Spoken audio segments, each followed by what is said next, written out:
प्रथमते Amit shower এই কথাকিটা আপোনালোকে শুনি লওক। हत्या में भी मान्यवर हमने 2 बदलाव किए। एक बदलाव किया है कि कोई गाड़ी चलाता है, टक्कर लग जाती है, इरादा नहीं होता है, व्यक्ति इंजर्ड हो जाता है और फिर वो व्यक्ति पुलिस थाने में फोन करता है, 108 में फोन करता है, अस्पताल में पहुंचाता है, तो इसका इरादा मारने का नहीं है। इसके लिए हमने कम सजा का प्रावधान किया। मगर जो टक्कर लगाता है और जो विक्टिम है उसको मरने के लिए छोड़कर पुलिस या अस्पताल को सूचना नहीं देता है और फिर पुलिस पकड़ते लाती है, हिट एंड रन केसों में 10 साल की सजा का प्रावधान हमने किया है।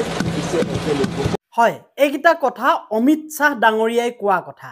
এতিয়া আপোনালোকে মোক কওক যে আপোনাৰ ঘৰত এখন চাৰিচকীয়া বাহন আছে বা আপোনাৰ ঘৰত এখন বাইক আছে, এখন অটো আছে, এখন স্কুটি আছে, নতুবা আপোনাৰ ঘৰত এখন বাছ আছে, ট্ৰেভেলাৰ আছে বা ট্ৰাক আছে, ডাম্পাৰ আছে, যিকোনো ব্যৱসায়িক সূত্ৰে লোৱা গাড়ী বা আপোনাৰ প্ৰাইভেট কাৰ বা আপুনি ব্যক্তিগতভাৱে ব্যৱহাৰ কৰা কিবা গাড়ী আছে নেকি? হেয়া লাগিলে স্কুটি হোক, হেয়া লাগিলে বাইকে হোক। হয়, এই যিখন আইন আহিবলৈ গৈ আছে, এই আইনখনত আপুনিও পৰিব পাৰে 10 বছৰ জেলত। আপুনিও ভৰিবলগীয়া হ'ব পাৰে 10 লাখ টকাৰ বা 7 লাখ টকাৰ ওচৰা-ওচৰি আপুনি জৰিমনা। আপুনি নেভাবিব যে এই আইনখনে কেৱল এই ব্যৱসায়িক গাড়ী চলোৱা ড্ৰাইভাৰসকলকে হাৰ্ম কৰিব, অপকাৰ কৰিব। নহয়, আপোনাৰ ঘৰত যদি চাৰিচকীয়া বাহন আছে, আপুনি নিজেই চলায়, কোনো ড্ৰাইভাৰক নিদি নিজেই চলায়, বেছিভাগ ব্যক্তি আমি চলাওঁ তেনেকুৱা ধৰণৰ গাড়ী, আপুনিও বিপদত পৰিব। আপুনিও তেনেকুৱা ধৰণৰ যদি ঘটনা সংঘটিত কৰে, কোনোবা ব্যক্তিক যদি আপুনি খুন্দা মাৰে আৰু সেই ব্যক্তিজনক লৈ আপুনি যদি মেডিকেল গৈ তেখেতক মেডিকেলত চিকিৎসা দি ঘূৰি আহি থানাত হাজিৰ হয়হি, তেতিয়া আপোনাক 10 বছৰৰ জেল আৰু 7 লাখ টকাৰ পৰা 10 লাখ টকা পৰ্যন্ত আপোনাক কি দিব পাৰে? জৰিমনা দিব পাৰে। গতিকে কৈছো, আপোনালোকে নাভাবিব যে কেৱল ব্যৱসায়িক গাড়ী চলোৱা যেনেকৈ ট্ৰাক, নাইট চুপাৰ বা ডে চুপাৰ, এনেকুৱাবোৰ গাড়ীৰ কাৰণে নহয়। এয়া আপুনি যদি স্কুটাৰ চলাই যায়, মটৰচাইকেল চলাই যায় বা অটো চলাই যায়, তেনেকুৱা ধৰণৰ ব্যক্তিৰো যদি এনেকুৱা ধৰণৰ হয় ঘটনা, সেই ড্ৰাইভাৰজনৰো তেনেকুৱা হ'ব পাৰে। যি ড্ৰাইভিং কৰিব সেই ড্ৰাইভাৰৰে এইটো দশা হ'ব পাৰে, 10 বছৰৰ ওচৰা-ওচৰি জেল আৰু 7 পৰা 10 লাখ টকা জৰিমনা। আমি বহুতে গম নাপাওঁ যে আমি প্ৰাইভেট কাৰ চলোৱা ব্যক্তিসকলো ইয়াত পৰিব পাৰে বুলি। প্ৰাইভেট কাৰ চলোৱা প্ৰতিজন ব্যক্তি ড্ৰাইভাৰ হয়, লাগিলে সেইখন গাড়ী নিজৰে হওক আপোনাৰ, কিন্তু আপুনি ড্ৰাইভিং চিটত বহি আপুনি চলাইছে ন, আপুনিও ক্ৰাইম কৰিছে। এতিয়া কিছুমান বস্তু মই ক'ম, ইয়াত আপুনি চাব, এজন ড্ৰাইভাৰে যেতিয়া ব্যৱসায়িক সূত্ৰে চলায়, চাকৰি বুলি এটা চলায়, নিজৰ গাড়ী নাই, কোনোবা মালিকৰ গাড়ী চলায়, ধৰক নাইট চুপাৰ চলায় বা ডাম্পাৰ চলায়, তেওঁ মাহেকীয়া চিষ্টেমত চলায়। তেওঁ মাহেকত হয়তো 10,000 পৰা 15,000 টকা মাহেকত দৰমহা পাব পাৰে আৰু সেইজন ব্যক্তিয়ে এটা এক্সিডেণ্ট হ'লে কেনেকৈ 7 পৰা 10 লাখ টকা জৰিমনা ভৰিব চৰকাৰৰ ওচৰত? যদি 7 পৰা 10 লাখ টকা জৰিমনা দিব পৰা ক্ষমতাই থাকে, তেখেতে ব্যৱসায় কৰিব।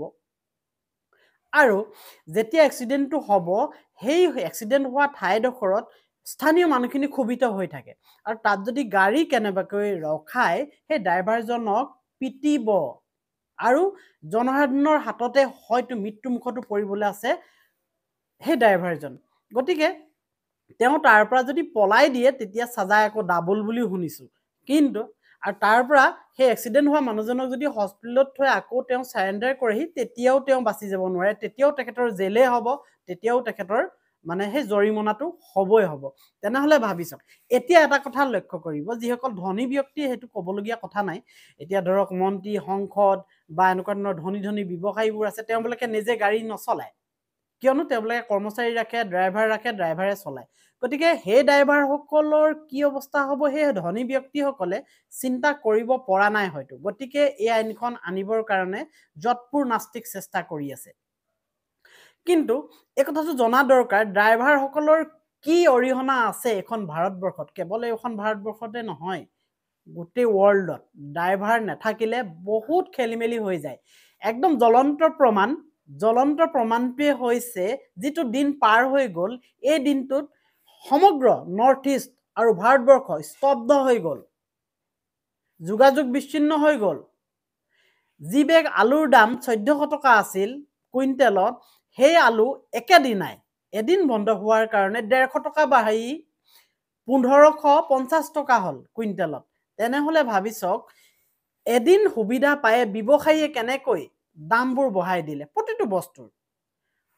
এতিয়া এইখন যদি বাতিল নকৰে, ড্ৰাইভাৰসকলে যদি এই কথাটো ধৰি থাকে যে এখন যদি বাতিল নহয় আমি কেনেকৈ গাড়ী চলাম বা নচলাওঁ, তেতিয়া কি এটা অৰাজক অৱস্থা হ'ব ভাবিব নোৱাৰে। কেৱল ট্ৰেইনত বস্তু আনি জোৰাব নোৱাৰে, এইটো কাৰণে নোৱাৰে ট্ৰেইনে ক'ত এৰিব, ষ্টেচনত বস্তু আনি এৰিব। যিখিনি বস্তু দিয়া ধৰক আলু, পিঁয়াজ, দালি, চাউল ট্ৰেইনত পঠালে মানি ল'লো, কিন্তু ষ্টেচনত নমাই তাৰ পৰাতো গাড়ী লাগিব, ট্ৰাক লাগিব, অটো লাগিব, এনেকুৱা ধৰণৰ গাড়ীবোৰ লাগিব। তেনেহ'লে সেই গাড়ীবোৰে যদি ভাড়া নামাৰে তেনেহ'লে ষ্টেচনৰ পৰা দোকানলৈ কেনেকৈ আনিব ভাবি চাওক।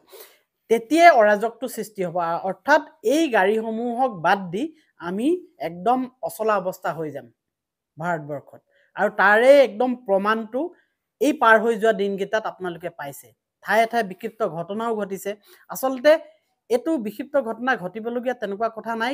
যিসকল ব্যক্তিয়ে বুজি পোৱা নাই, গাড়ী চলাইছে, সেই ড্ৰাইভাৰসকলক খুব সুন্দৰকৈ বুজাই দিব লাগে। মই কোৱা কথাখিনি যে আমি যদি মটৰচাইকেলো চলাই গৈ কোনোবাজন ব্যক্তিক খুন্দা মাৰোঁ বা কিবা এটা এনেকুৱা ধৰণৰ নঘটিবলগীয়া ঘটনা ঘটি যায়, তেনেহ'লে সেই ব্যক্তিজনক আমি মেডিকেলত থৈ অহাৰ পিছতো আহি থানাত হাজিৰ হোৱাৰ লগে লগে তেখেতক 10 লাখ টকাৰ জৰিমনা আৰু 10 বছৰ জেলো হ'ব পাৰে। গতিকে আমি প্ৰত্যেকেই কোনোবাই ভাবি ল'ব নালাগে যে মই গাড়ী নচলাওঁ, মই নিজৰ গাড়ীখনে চলাওঁ, বাচি যাম। কোনো নাবাচে।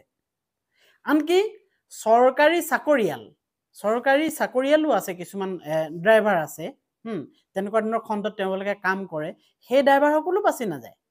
আইন সকলোৰে কাৰণে সমান। যিদিনাখন আইনৰ প্ৰক্ৰিয়াত পৰিব চৰকাৰী ড্ৰাইভাৰজনো, তেওঁবিলাকো পৰিব। মই দেখিছিলোঁ এটা কমেণ্ট বক্সত তেখেতে 108 চলায়, তেখেতে তলত সুধিছিল যে মই চৰকাৰী এম্বুলেঞ্চ চলাওঁ 108, মোৰ কি হ'ব যদি তেনেকুৱা হয়? নাই, আইন সমান। সেই এম্বুলেঞ্চ চলোৱা ড্ৰাইভাৰজনৰ কাৰণেও এই আইনখনে প্ৰযোজ্য হ'ব। গতিকে কোনেও ভাবিব নালাগে যে মই চৰকাৰী গাড়ী চলাওঁ, মোৰ কাৰণে এই আইন প্ৰযোজ্য নহয়। নাই, এই আইন সকলোৰে কাৰণে প্ৰযোজ্য হ'ব। লাগিলে ৰাষ্ট্ৰপতিৰ গাড়ী চলোৱা ড্ৰাইভাৰজনৰ সন্মুখতো যদি কোনোবাজন ব্যক্তিয়ে দুখ পায় সেই গাড়ীখনৰ পৰা, সেই ড্ৰাইভাৰজনৰ কাৰণেও সমানে শাস্তি প্ৰদান কৰিব আইনে। গতিকে এই আইনখন বহুত এখন বিপদজনক আইন। কিন্তু এইটো কথা নহয় যে এই আইনখনে কেৱল ৰাইজৰ বিৰুদ্ধেহে চিন্তা কৰিছে। ইয়াত প্লাছ পইণ্টটো আছে, নথকা নহয়। কাৰণ ড্ৰাইভাৰসকলক হয়তো ভয় খুৱাই থ'ব বিচাৰিছে যে এনেকুৱা ধৰণৰ কাম কৰিলে তোমালোকে ইমান জৰিমনা ভৰিবা আৰু ইমান দিন জেল হ'ব। ইয়াৰ দ্বাৰা ড্ৰাইভাৰসকলে হয়তো ভয় খাই গাড়ী সাৱধানে চলাব। নোহোৱা নহয়, কথাটো হয়। কিন্তু আইনখন যদি হৈ যায়, এক্সিডেণ্টটো ৰাস্তাত হৈয়ে থাকে কাৰোবাৰ ভুলৰ কাৰণে, কোনোবা এজন ব্যক্তিৰ ভুলৰ কাৰণে প্ৰতিদিনাই হৈ আছে। কিন্তু সেই ড্ৰাইভাৰজনৰ যদি ভুল নহয়, সন্মুখত যদি কোনোবা আহি ওলাই দিয়েহি, তাত যদি কিবা এটা দুখ পায় সেইজন ব্যক্তিয়ে, সেই ব্যক্তিজনৰ কাৰণে গোটেই লাইফটো স্পইল হৈ যাব, ধ্বংস হৈ যাব ড্ৰাইভাৰজনৰ। 10 বছৰ যদি জেল হয়, তেওঁৰ পৰিয়ালটো কোনে চলাব, কোনে খুৱাব? আৰু তেওঁ যদি সেই ড্ৰাইভাৰজনে 10 লাখ টকা দিবই পাৰে বা 7 লাখ টকা জৰিমনা দিবই পাৰে, ব্যৱসায় নকৰি সেই লোকৰ গাড়ীখন 10,000 বা 15,000 টকাত কিয় চলাই থাকিব? চিন্তা কৰিবলগীয়া বিষয়। এই কৰ্মবিৰতি প্ৰতিবাদটো সফল হোৱাৰ লগে লগে চৰকাৰে কিছুমান নিৰ্দেশ জাৰি কৰিছে, জাননী জাৰি কৰিছে। সেই জাননীখন কি আপোনালোকে চাওক। প্ৰতিবাদৰ বিৰুদ্ধে জাননী দিয়া হ'ল, অৰ্থাৎ জাননী জাৰি কৰা হ'ল চৰকাৰে। 6 মাহলৈ কৰিব নোৱাৰিব প্ৰতিবাদ। আমি এনেধৰণে মিডিয়াবোৰত পাইছোঁ, মানে 6 মাহলৈ কৰিব নোৱাৰিব প্ৰতিবাদ, ভাবি চাওক। আৰু জৰুৰী সেৱা আইনৰ অধীনত প্ৰকাশ পালে জাননী। তেল আৰু গেছ খণ্ডৰ লগত জড়িত হৈ থকা লোকে কৰিব নোৱাৰিব প্ৰতিবাদ। তেল আৰু গেছ খণ্ডৰ লগত, অৰ্থাৎ আমাৰ যদি যিবোৰ এতিয়া ধৰক পেট্ৰল ডিজেল অনানিয়া গাড়ীবোৰ যদি বন্ধ হৈ যায় আমাৰ মানে ইণ্ডাষ্ট্ৰি চলাকে আদি কৰি বহুত অসুবিধা হ'ব হা অসুবিধা হোৱাৰ লগে লগে মানে এটা অচলা অৱস্থা হ'ব অচলা অৱস্থা হ'লে অসুবিধা হ'ব গতিকে তেল আৰু গেছ খণ্ডৰ যিসকল ড্ৰাইভাৰ আছে যিসকলে গাড়ী চলায় সেই গাড়ী চালকসকলে প্ৰতিবাদ কৰিব নোৱাৰিব তেওঁলোকক এটা বাই ফ'ৰ্চ কৰা হৈছে যে তেওঁলোকৰ চাকৰিটো হয়তো মানে তোমালোকক পানিছমেণ্ট দিয়া হ'ব চাকৰিৰ পৰা আঁতৰাই দিয়া হ'ব গতিকে ভয় কোৱা হৈছে তেল আৰু গেছ খণ্ডৰ সেই ড্ৰাইভাৰসকলক তেওঁলোকে প্ৰতিবাদ কৰিব নোৱাৰিব বুলি কৈছে তাৰপিছত কৈছে বিষয়া শ্ৰমিক ট্ৰেংকাৰ চালক কৰিব নোৱাৰিব প্ৰতিবাদ খালাচীয়ে কৰিব নোৱাৰিব প্ৰতিবাদ তৈলক্ষেত্ৰৰ কৰ্মচাৰীয়ে কৰিব নোৱাৰিব প্ৰতিবাদ শোধনাগাৰৰ কৰ্মচাৰীয়ে কৰিব নোৱাৰিব প্ৰতিবাদ অৰ্থাৎ ড্ৰাইভাৰসকলক কৈছে তাত কোম্পানীৰ কিছুমান চালক থাকে গাড়ী চালক থাকে তেওঁলোকে মানে প্ৰতিবাদ কৰিব নোৱাৰিব বুলি নিষেধাজ্ঞা জাৰি কৰিছে অৰ্থাৎ জাননী জাৰি কৰিছে কিন্তু এটা কথা চাওক যিসকলে সেই চাকৰিটো কৰি আছে তেল নিগমত বা ধৰক গেছ খণ্ডত হা এনেকুৱাবোৰত যিসকলে চাকৰি কৰি আছে এই আইনখন কিন্তু তেওঁলোকৰ কাৰণেও কিন্তু তেওঁলোকক বাধ্য কৰোৱা হৈছে আজিও পৰিলক্ষিত হৈছে আমাৰ অইল ইণ্ডিয়া বা ONGCৰ গাড়ী আছে সেই গাড়ীবোৰ তাত চলাই আছে কিন্তু সেই কোম্পানীটোৰ ড্ৰাইভাৰ হ'ল বুলিয়ে সেই কোম্পানীটো তেওঁ গাড়ী চলাই বুলিয়ে তেওঁৰ কাৰণে যে প্ৰযোজ্য নহ'ব এইটো কথা নহয় মই অলপ আগত কৈ আহিলোঁ যে 108 চলোৱা এম্বুলেঞ্চখনৰ ড্ৰাইভাৰেও যদি ক'ৰবাত তেনেকুৱা ধৰণৰ ঘটনা এটা ঘটে তেনেহ'লে এই আইনখনৰ অধীনত তেওঁ শাস্তি পাব গতিকে তেওঁলোকে চাকৰিৰ খাতিৰত চলাবলগীয়া হ'ব কিন্তু আইনখন সকলোৰে কাৰণে সমানেই হ'ব গতিকে আমি ভাবিবলগীয়া কথা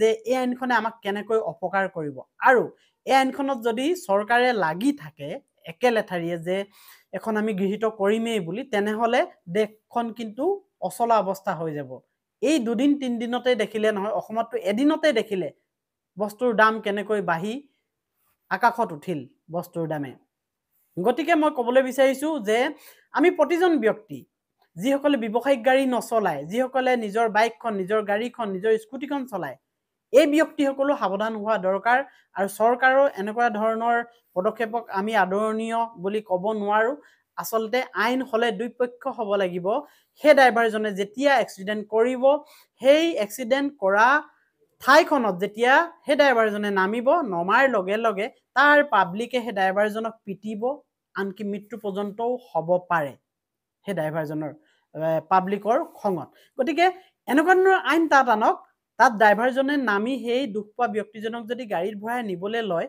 তেতিয়া যাতে পাব্লিকে সেই ড্ৰাইভাৰজনক পিটিব নোৱাৰে বা বেয়া ব্যৱহাৰ কৰিব নোৱাৰিব তেতিয়াহে সেই পাব্লিকখিনিয়ে দ্বিতীয়বাৰ কোনোবা এজন ড্ৰাইভাৰক তেনেকৈ নেমাৰিব নেমেলিব আৰু তৎমুহূৰ্ততে সেই ড্ৰাইভাৰজনে তেওঁ গাড়ীত তুলি হস্পিটেল পোৱাব পাৰিব আৰু সেই এক্সিডেণ্ট হোৱা ব্যক্তিজনৰ মানে প্ৰাণ ৰক্ষা হ'ব পাৰে গতিকেহে কৈছোঁ আইন হ'লে দুই পক্ষ হ'ব লাগিব দুইটা পক্ষ যাতে বাচে ঠিক আছে দিয়ক মাত্ৰ চিন্তাৰ খোৰাক জন্মাবলৈ আপোনালোকৰ ওচৰলৈ এই ভিডিঅ'টো লৈ আহিলোঁ আৰু অনাগত দিনত এই আইনখন যাতে বলবৎ নহয় আৰু বৰ্তমান সময়ত যিটো প্ৰতিবাদ চলি আছিল এই প্ৰতিবাদ বৰ্তমান সময়ত অসমত প্ৰত্যাহাৰ কৰা হৈছে 24 ঘণ্টাৰ কাৰণেহে হ'ল কিন্তু অনাগত দিনত এই প্ৰত্যাহাৰটো প্ৰত্যাহাৰ হৈ নাথাকিব যদিহে আইনখন গৃহীত কৰিবলৈ গৈ থাকে চৰকাৰে ঠিক আছে দিয়ক ভিডিঅ'টো ইয়াতে সামৰিছোঁ অন্য এটা দিনত অন্য এটা ভিডিঅ' লৈ আকৌ আহিম আপোনালোকৰ ওচৰলৈ আজিলৈ বাই বাই